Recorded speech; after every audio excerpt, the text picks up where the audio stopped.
I took I-35 and then hopped onto, I believe it was Kansas 166 to go to Joplin. Mm-hmm. And then later on that night, around, I want to say like 12 a.m., Yeah. I get a. It's me and Andy in the car, and we had Ryan Hall's live stream on because we're still streaming as we're driving to our location. And we get a notification that there's a tornado warning behind us, like 40 miles away. So we're both at this point. We both haven't looked at radar in maybe 2 hours. We're Right. tired beyond belief, Mm-hmm. driving to Joplin, which is still a 3 hour drive away. Yeah. And we look at radar scope, and there's a supercell like 60,000 echo tops behind us, and like 40 miles with an extremely impressive hooked echo. Whoa. That's a tornado warning. So we're like, when did this go up? Yeah. We played the loop back, and it went up in negative. I believe it was a negative 450 convective inhibition, Wow. which Yeah. is extreme convective inhibition Yeah. for a supercell like that to go up. Imagine the And it structure that would went have. up so fast. It went up so fast that it was tornado warned within 45 minutes of its initiation. Hmm. Yeah, that's pretty insane. So Was that the that one day that was rode the border? just, yeah, Yeah. Yeah. yes. I mean, I think I know the one. Yeah, that was the Dude, that day second was one. so that day was really stupid. I hated that day. Yeah, I feel bad for all the. I really feel bad for all the central Oklahoma chasers because at least if you were in like northeast or excuse me, well yeah that was kind of sad though and it was at dark but if you were in like northwest Oklahoma with Mutual or if you were in Anthony or if you were like in obviously Cross Plains had that good tornado that photogenic tornado there. It's like there were places to be. Now, could it have been better? Absolutely, even in all those places. But it's like there were places to be where you could totally make the best of the day. But if you were in central Oklahoma, man, you that would have hurt a lot. So, yeah. But I'm Yeah. glad for I everybody who was lives lucky there. to My aunt lives there, so that had me a little worried. So I'm glad it went I away. was lucky to squeak out that mutual tornado Yeah. early on in the day. Yeah. But I remember Andy and we didn't even get to our hotel until like 3:30 in the morning, and I really didn't want to chase on that day, May 26th. I really didn't want to chase that day. That was the day I was supposed to take Andy back home to his apartment in Illinois, Yeah. and that was alone a 10-hour drive. Right. So I really didn't want to chase. And at the back of my mind was like, you need to chase, you need to chase. It's going to be okay. It's going to be a good day. But I was so dang exhausted, dude. And then Yeah. what was it? I think it was the 20Z Little Rock sounding came out. And it just showed the most insane environment ever. We got the update from NWS chat that they were going to go moderate for central and eastern Missouri. Wow. And by then we were already set up along. Oh, what high is it? Highway 36 that runs through there? I can't remember now. Yeah. I'm trying to remember. I think I took it for the eclipse. I'm trying to remember. Is it the one that goes near Mountain View and whatnot? No, Highway 60. Highway 60? Yeah, so Okay. we were already set up, and I think it was Greenfield is where we were already set up. We were either in Springfield or a little bit east of Springfield when we got the notification from NWS chat that we were getting a moderate risk. So here we are at this gas station thinking, okay, so it's going down. We need to start thinking of what we're going to do for positioning because, of course, the Ozarks are just impossible to chase. Right. So what we ended up doing is that we ended up sitting in between. Where were we, man? We ended up stopping. I believe it was Winona, Okay. Missouri, which is about 20 miles away from Mountain View. We stopped on the side of the road over a little lookout area. It was like the perfect little spot for us to stop at. It had a little lookout that I could start my stream at. It was easy access to pretty much every place around. And then we saw the Mountain View supercell go up. We sort of thought to ourselves, okay, this is going to probably be our storm. It quickly went up, quickly started to rotate, and then did a split Mm-hmm. And at that point, it was like, okay, it's game on. So before it even went severe warning, I started going west on Highway 60. And then I believe only like 5 minutes after it went tornado warned is when we actually rolled up on it, and it already had a tornado on the ground, or Hmm. it was actively undergoing tornado genesis as we were pulling up next to the supercell. So we got the entire tornado going from the cloud all the way down to the ground, condensating, which was just freaking awesome to watch, man. It was so cool to watch. Nice. Yeah, I kind of mix up the different tornadoes from that supercell or those that kind of batch of them that day. But yeah, I know there was like so yeah the I forgot the town already. But yeah, there were some of those. Yeah, down there there's the F3. There's some other kind of I think there more.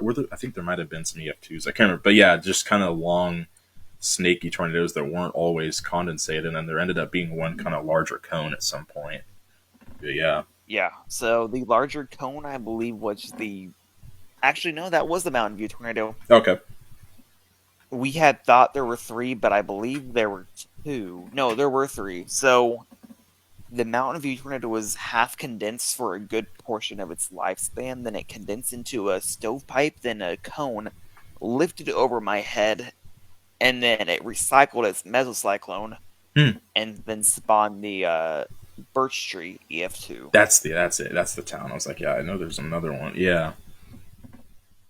But overall, dude, just an insane day.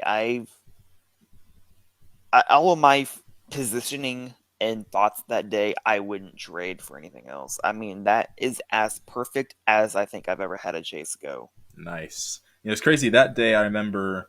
It's like obviously I remember waking up from obviously from May 25th and stuff, and then thinking, oh, I'm glad I picked May 25th to go out, not this day. But then I see like because I think at first it was an enhanced, and then like I guess some storms had happened in the overnight or whatever in the morning, and I saw the risk got squashed, and I remember thinking, okay, well that's odd. But then out of nowhere, it seemed like I'd look at the next model run, and there's like that big moderate risk, and then a PDS watch comes out. I think I messaged you, and I was like, where the heck did that come from? And I yeah, believe it was it yesterday that I put this little clip together. It was, I believe, Wednesday that I went back through that day and I put together a little clip of the day one or the progression throughout their entire SPC forecast. mm-hmm. Here, I'll pull it up and I'll send it to you on Facebook real quick, actually, because it's so interesting to see the progression of that day going from, I believe it was a day 415 all the way to a day one moderate. Yeah, I think it was a Some 30. areas went from some some areas went from a 0 tour to a 15 tour hatch instantly.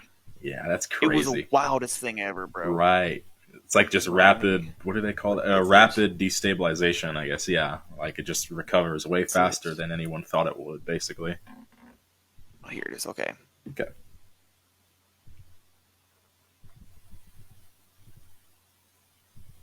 Does it go from immediate day 4, 30%? I think it was. Yeah, it was a 30%. 2024 SPC.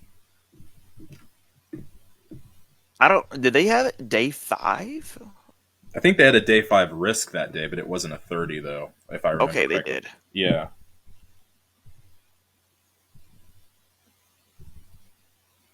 Oh, it was a day 615. Hmm. Wait, really? Okay, so yeah, they had a day 6 then. Okay, I thought it was a 5. Third day 7. Hmm. No, it started at day 6 as a 15, Okay.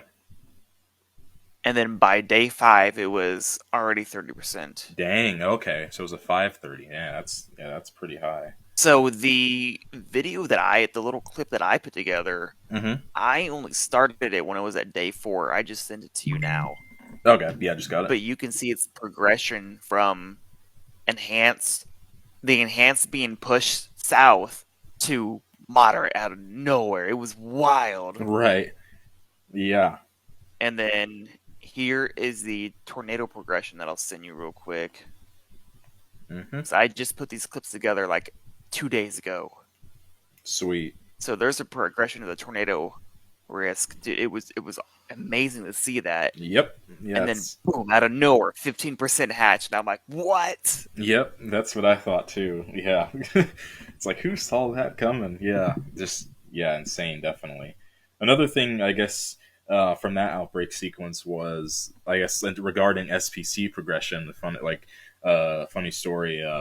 I guess very whatchamacallit. I guess May 25th went from whatchamacallit, like kind of May 25th. I feel like it went from, man, this is going to be kind of pretty huge to, and I really don't know what's going to happen. We may not see a storm at all to the world's going to world's going to end. I'm sure you remember what I'm talking about. It's like it just remember May we 25th, the night of May 24th is when I got back into Oklahoma City oh from the my whole gosh. Greenfield Yeah, shenanigans. right.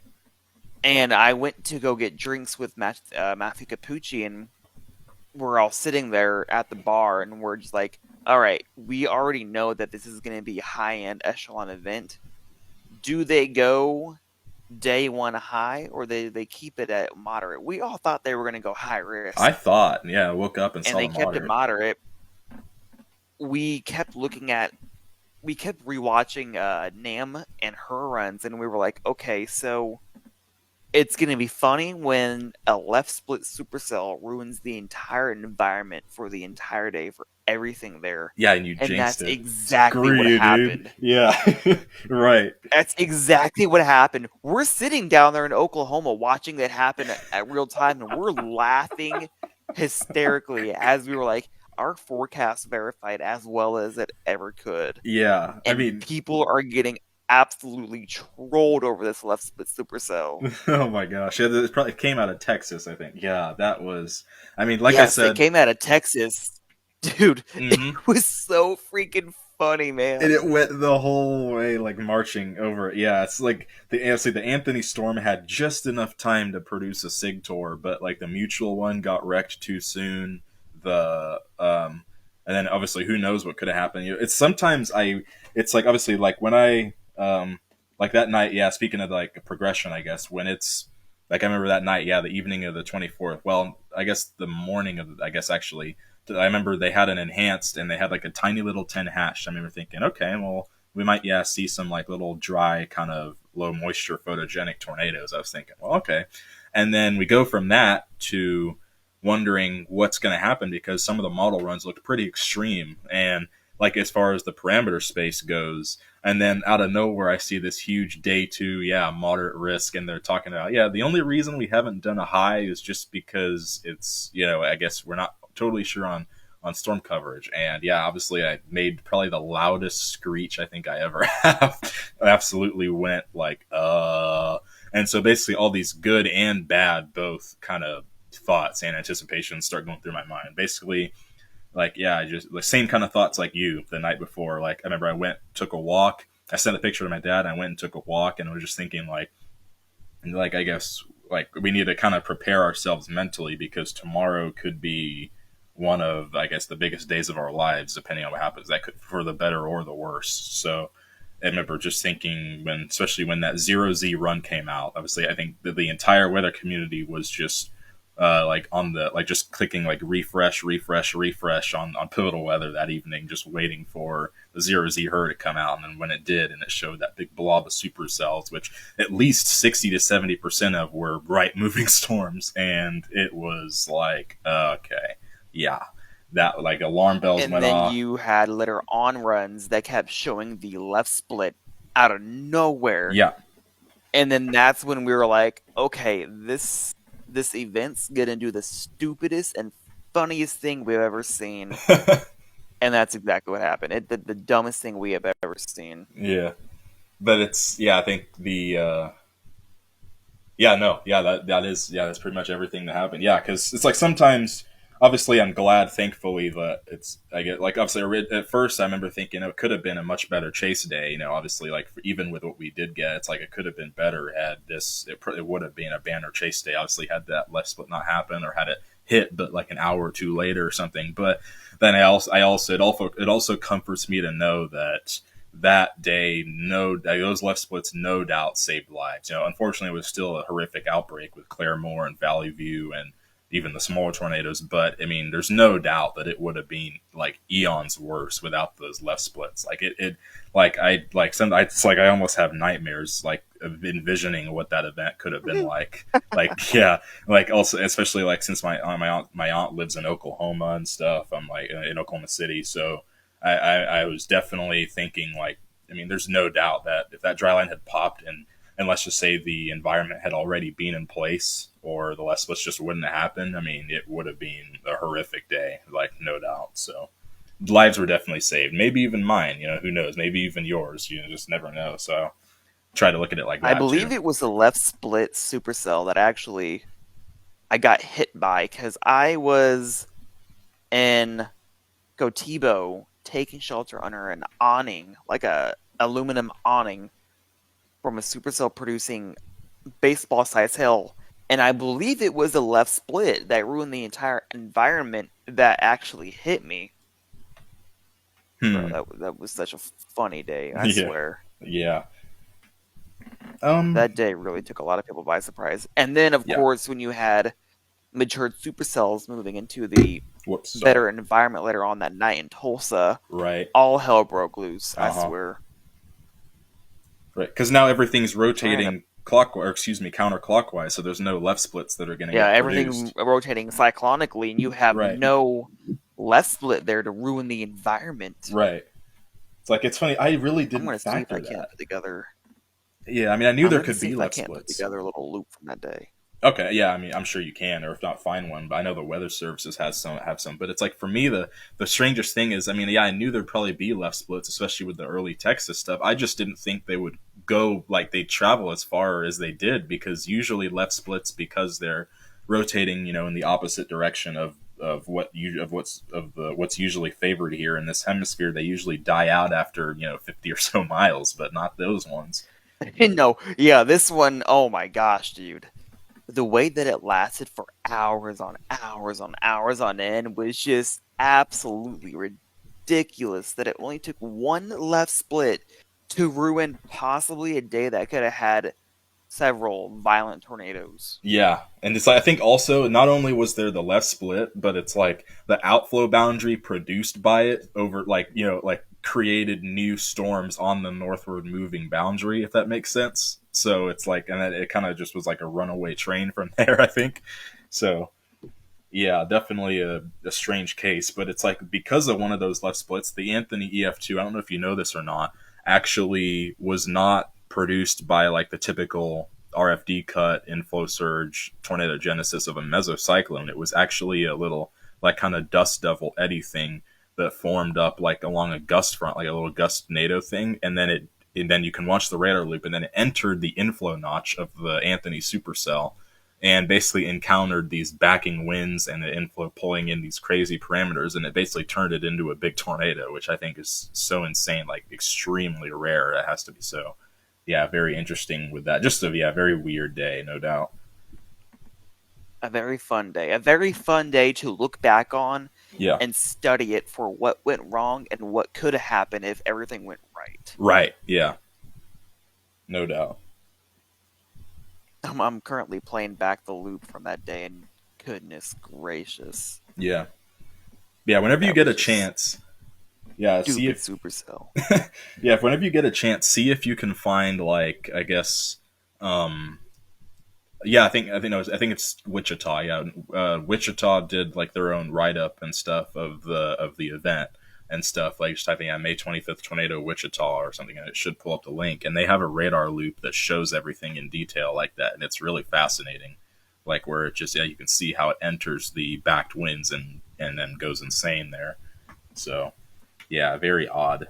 Which is super dangerous too. I'm actually trying to doing like a little essay on that when I get the time, because it's kind of that like think about how dangerous that could be if there's a tornado that comes out of a messy non supercellular storm running into a supercell that doesn't form where the normal tornado would be where you're thinking of, and it's rain wrapped and no one's going to know it's there. So like that really could have been really dangerous for chasers. So yeah.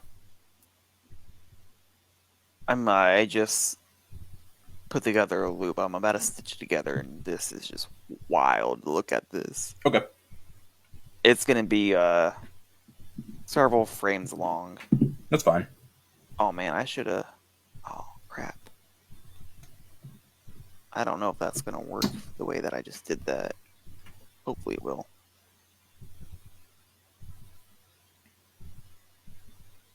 I believe I'm putting together like 250 frames Hmm. of data, Yeah. which spans from like 3 p.m. all the way through 9 p.m. Okay. So does that have And cross these planes? radars we're running in have what? Cross planes. I'm sorry. No, it's No. just. Oh dang it! I had the wrong data up. Actually, it should be fine. I'm trying to remember when cross planes Oh happened. It my was early. god, that's so wild.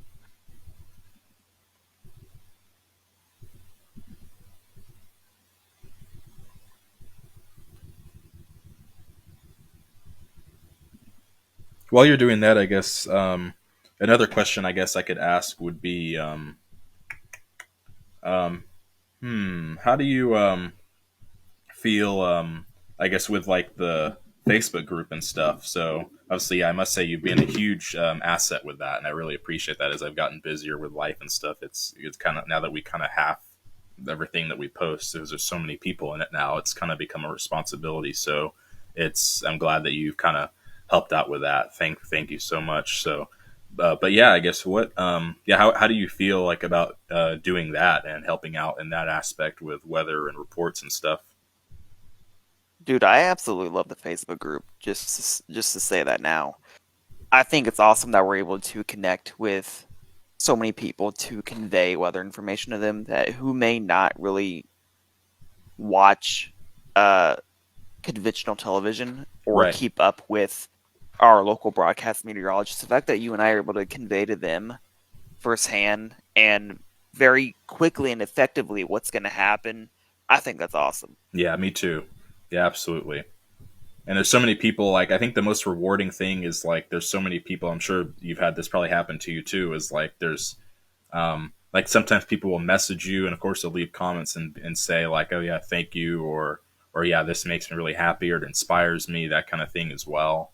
And also just when you see there's people from all walks of life in that group. Like there's, like coaches, teachers, roofing companies, there's, storm chasers and spotters like us. There's all sorts of people in there who need that weather information and rely on it for various different reasons, which I think is so awesome and rewarding as well. So, yeah. Okay, let's see how this exported. It's gonna look a little bit funky Okay. because I had to use a Frederick radar and I had to use Vance AFB's radar. Let's see how this turned out real quick. God, it's so funny to watch this supercell just ruin the entire environment. Hold on, I'll send it to you real quick. Yeah. It's 15 seconds long, but it's comprised of almost 250 individual frames taken from radars. You can Just see got the it. minute they put the radar in sales as well. Oh, this is cool. Holy It's mackerel. so goofy though to watch it. Blitz Wee off at the kaboom. Texas-Oklahoma border Yeah, and there's my supercell, and right? Is just it? travels all the way up and gets conjumbled into the MCS. Yeah, it's funny. Like my Oh man, that's so supercell. funny to Uh huh. watch. It's like you see my supercell up there on the border is like right as it goes boomerang shaped is, and then it gets poop. Yeah, right into it. But then what was I saying? Yeah, like I guess. Oh darn, I lost my train of thought. But oh yeah, I think it's weird because when you pull up the SPC reports from that day, it's that left split with all the gnarly hail that it produced stands out more than the actual tornadic supercells. The fact that you can see the hail swath Mm-hmm. just from that one left split alone, just the funniest thing ever. I swear, man.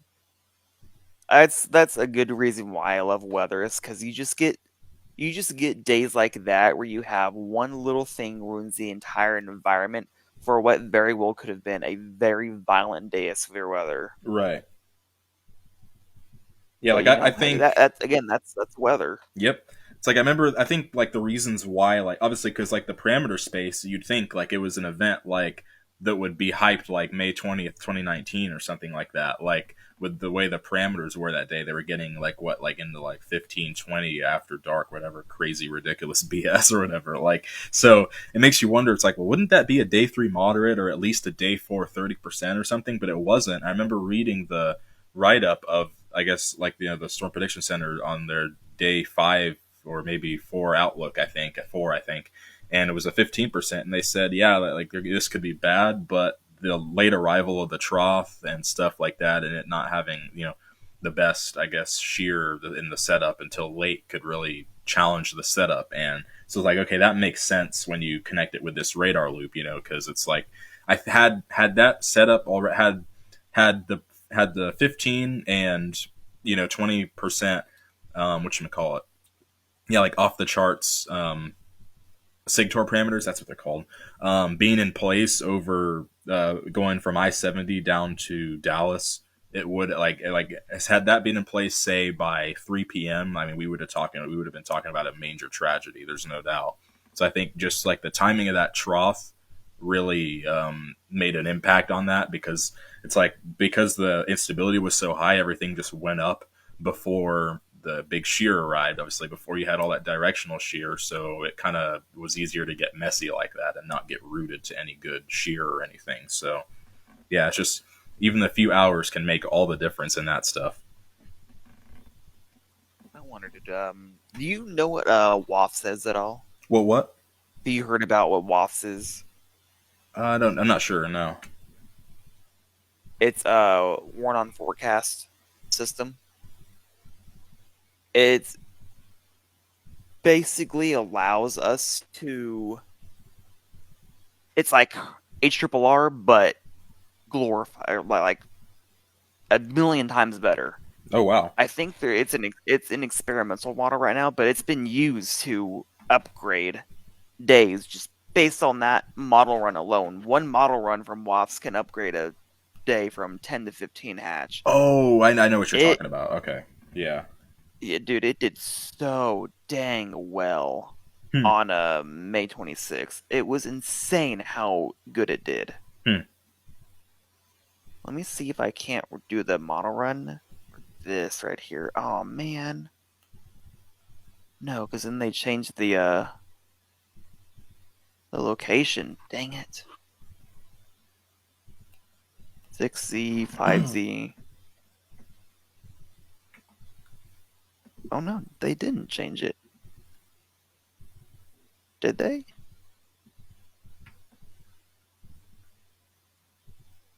Huh. Valid 526. Yeah, you have to send UTC that to me as time. well. Another thing I wanted to ask, I guess, is or one thing that kind of came up now is the April 26th day. What led? I guess what was your thought process behind that day? Like as like in terms of choosing target areas, because at first it wasn't the easiest kind of setup until it was, I guess. I started that day, of course, at work. I got out of work for 3 hours late. Mm-hmm. Went to Topeka, saw some agitated cumulus puffing up and down, completely busted. Then north of me, I saw some robust supercells go up. Mm-hmm. And at that point, I was like, okay, I can't go after those. They're just too far out of reach. So I hopped back on 70, went to, I believe it was I-29, Mm-hmm. just started making my way up north just in case I saw something happen, and those supercells absolutely blew up. Two of them became really dominant. So I just started racing up there to go after them, and eventually one of them over by Maryville, Missouri produced a tornado that I saw. Nice. Then another one, it's the one behind it, they merged into one supercell Hmm. and then produced a I don't know, it's definitely not a traditional tornado, but it produced a tornado as soon as both of the updrafts merged. Hmm. It was the weirdest thing ever. You could see both bases rotating, Right. merging together. Then in between that, a little rope tornado got spit out, briefly made contact, then lifted again. I don't know if I can say that was a supercellular tornado because it definitely didn't look like it at the time. Right. It was the weirdest thing ever, but and then that's when I just kept following it behind it, and that's when the Redding Mount Air tornado happened. Right. Just the wildest tornado I've ever seen. Hmm. Yes, it's Besides, of interesting. course, 826. Hmm. Mhm. Yeah, yeah, it's interesting because it's like the way that, um, I guess, like the that outbreak unfolded was, it was very much like, like in some ways like a, like from a chaser perspective, like if you botch the 26, at least locally here in Kansas City, like there's another chance tomorrow, because everything that happened on the 27th locally, or like not regarding Oklahoma or Texas, just locally happened all in the same spots as the 26, like north and south of the metro there. And so obviously I went up that tornado I saw, which or with my dad, which was the first tornado I've ever seen, that we chased up there, was that supercell coming out of Hiawatha, which had a tornado on the 26th, I think, and then they had another one, a neat little cone on the 27th. That supercell, we waited for it near, I think, Oregon, Missouri, north of St. Joe, and got behind it because of the mud incident and stuff. But then obviously, so they like let it pass our routes, so we didn't drive into the meso, and then followed it east for a while near like Stanberry, and then got back on it in Albany and stuff. So it's like it went near Maitland and all those places like that had the supercell go over on the 26, which I think is so crazy. It's just like carbon copy basically over the same area. So So the sounding that I'm sending you now is the sounding from May 25th, around, I want to say, that should be around 11 p.m. So what is that? 4Z, 04Z, yeah, and then that's the environment that the supercell went up in. yeah, I can Negative see why. five, negative 511. Here's even better sounding. Negative 511 joules per kilogram of conductive inhibition, Mm, yeah, bro did and a not give a supercell. crap. Yeah, I'm putting together the video now, but it's just the dumbest thing you'll ever see from a supercell going up in that much convective inhibition and remaining surface space its entire lifespan, producing tornadoes. mm. I don't know if it actually produced a tornado. Yeah, well, because wasn't that the one that like rode the border, like you said, and then that produced a ton of hail, right? Yes, And then one south of it went up, and that it became the Claremore, produced an Arkansas storm. insane amount of hail. Yeah, it's like, I mean, when you look at this photograph, that may be the most crazy photograph I've ever seen in my life. That's probably why I on mean, that that's sheer. pure streamwise vorticity. Yeah, and as I remember, a few days before this event, on the warm front, just south of Kansas City, I clicked for a sounding. I'll send it to you right now, and I sent it to Joe Loria, and he and I kind of had like a little discussion about it, and I was just like, "What do you think about this? Is this contamination or is this legit? Because if this happens, it would probably produce something that nothing that like has not never been seen on this earth." Here, let me find it, but just insane. And then after that, I want to ask you about something else as well. But yeah, let me find it. This was yeah late May, so hopefully I still have it. I You know, think the that might. crazy part of that storm is that it was ingesting, I believe, 60 knots of inflow at the surface level Dang. at the storm relative photograph, Hmm. which is, I mean, I've never seen a storm do that. Its Yeah. right mover was at 50 knots. So if Hmm. you take that photograph from the ground relative and convert it into the storm relative, that thing was taking in about 55 to 60 knots of storm relative inflow from the Hmm. surface layer. Holy cow. Wild. Yeah. Yeah, I have no doubt based on that photograph that is just apocalypse screaming photograph. Yeah, here, let me send you. And then there's the actual loop of the storm itself. Gotcha. Yeah, I'm just getting this together. And I remember thinking, um, yeah, insane. So that's just the part of it. That's not the actual map, but it's just the parameters. Like, What? yeah, then darn it, I lost it again. Here, let me get the actual photograph and the other stuff. But just the most absurd. Yeah, I mean, it definitely like it was hinting at the crazy parameters that were gonna be there, if that makes sense. Definitely. So, but obviously, it didn't pan out quite in this regard. But my goodness. But I guess the other question that I had for Oh, you. that venting is beautiful. Uh huh. Yeah, and then here one last one, copy photo, and then here. Yeah, is just kind of the reflectivity simulated thing. But That is just the a super saturated profile. yeah,